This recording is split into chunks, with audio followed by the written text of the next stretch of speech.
I'm fond of pizzas, burgers. Why?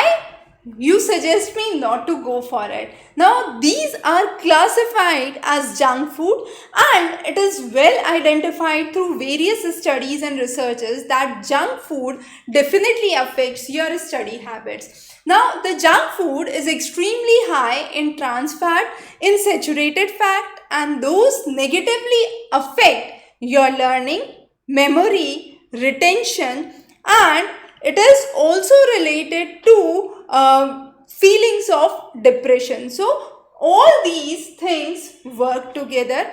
Also, it has been cited that with higher levels of junk food being consumed, inadequate growth and development takes place. The cognitive responses are delayed. So there are numerous disadvantages, specifically if you are a student looking for excelling good in studies. You need to maintain a good dietary pattern. We'll cover that in a separate video, but yes, even if you are consuming these foods, make sure those are in limited quantities.